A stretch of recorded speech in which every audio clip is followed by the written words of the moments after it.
Whoa, MG, I'm Rox of RoxStarBakes and it is Saturday. Do you know what that means? Rawr! We're tackling a lion shag cake. Let's get into it.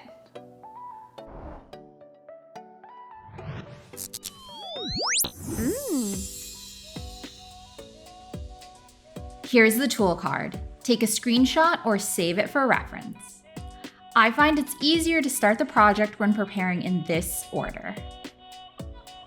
For the ears, I prepped 2 colors of fondant, 4 skewers to anchor the ears, 2 round cookie cutters in slightly different sizes, a food-only brush, and water to attach the ears together. For the cake, I prepped 2 cake portions of my Swiss meringue buttercream that I've linked in the description below. I also use my black cocoa cake recipe that tastes and smells like Oreos. You can use any cake recipe though, but I've linked my recipes in the description below. For the mouth, I need round cookie cutters and small non-pearl sprinkles for the whiskers. For the eyes, I use Hershey's candies. I tried Milk Duds, but they are a little too lumpy.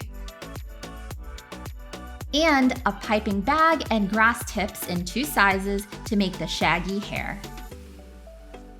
So for the ears, I color white fondant in yellow and pink. You can buy this, or you can make this from scratch. Let me know in the comments below if you'd like me to make a video on how to make marshmallow fondant. You don't need much fondant for this recipe. Once it's mixed, roll out the fondant to between 1/8 of an inch to 1/4 of an inch thick. When there are bubbles, I use a toothpick to poke them and press out the air and then re-roll. You can see that I'm trying to make the surface area large enough that I can get 2 circles out of each. I repeat this for the pink portion of the ears. Because the ears take time to dry, I make these first. When I'm ready to assemble, I wet the yellow surface area with water. This makes the fondant tacky enough to stick together. Then I press in the skewers. In the past, I've used just 1, and that's fine, but I find that when you use 2 per ear, it's a little more stable. Then I place the inner ear, the pink part, on top of the yellow. I gently press them together and set aside.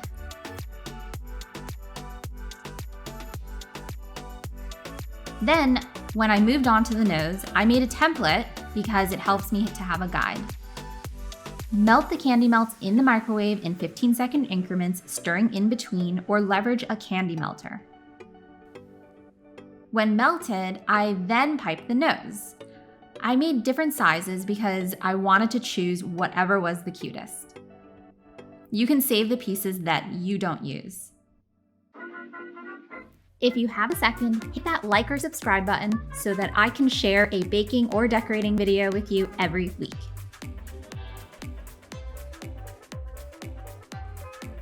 Now it's time to fill, crumb coat, and frost the cake. I fill the cake with Swiss meringue buttercream and salted caramel. I have a how to crumb coat and fill a tall cake video in the pipeline, but for the sake of time, I'm going to move right through this to save time. I frost the cake pretty tight because I'll be adding more frosting with the lion's mane. Then I add the triangle nose. Next, I make the mouth jowl. I do this leveraging a circle cookie cutter. With the circle cookie cutters, I make 2 circles on the face. I build up with white buttercream by just adding to the circles. If there are little pockets, I just build more buttercream.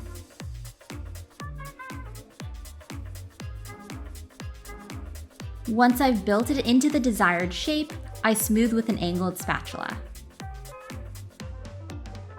It's not perfect yet, but I put it in the fridge later and smooth it out. So have no worries. I think it's best to show this because it's kind of hard for me to explain. Another alternative to the angled spatula is using a small piece of acetate to smooth the mouth. This is what I did for a llama cake I made a while back.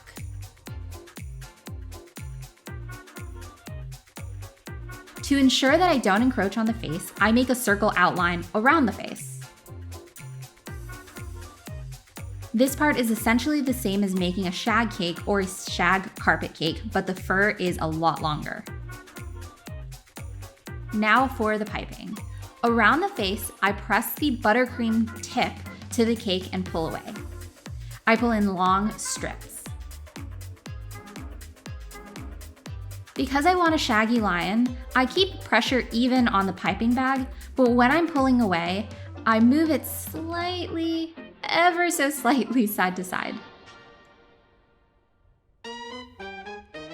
I opted for 4 colors to give it some texture.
By the time I get to the back of the cake, my buttercream is a little warm, so I pipe out a little and then attach to the cake.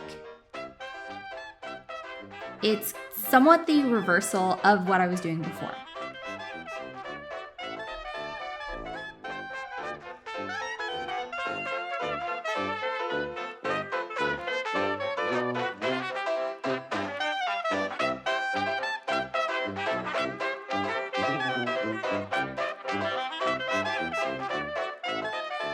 Once I've applied all of the hair, I place the lion in the fridge for half an hour so the buttercream can firm.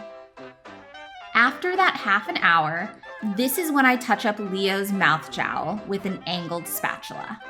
I just cut away any buttercream or smooth any bumps.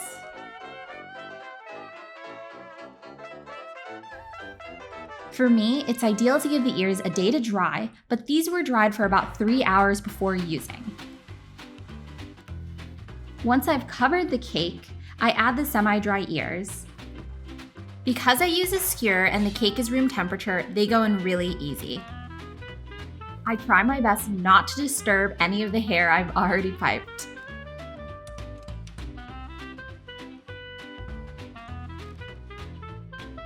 Tip: you can use scissors to get the sticks super close.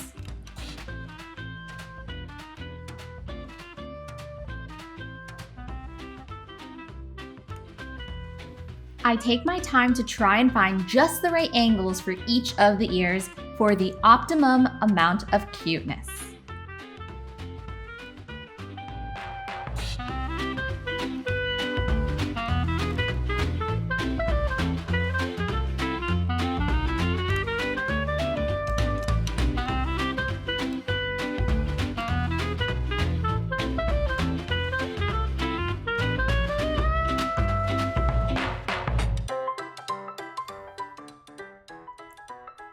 For some final touches, I add a few more strands of hair.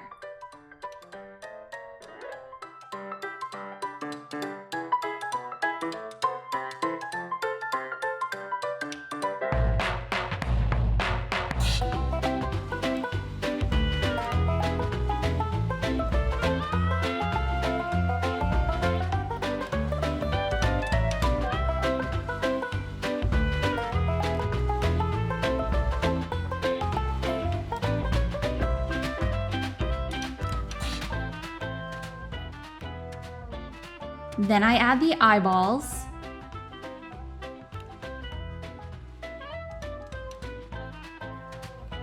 I make them pretty far apart on purpose because I think it looks more kawaii.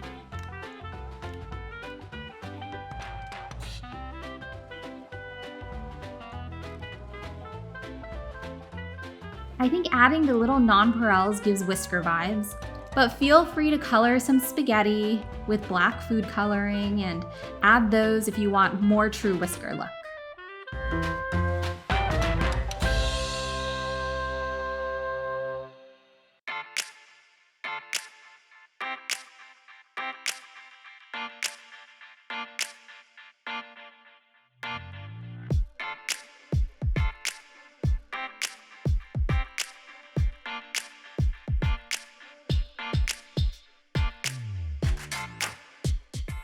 Decorating success! Thank you so much for watching. I hope you have a stellar week, and I will see you here next Saturday. Bye!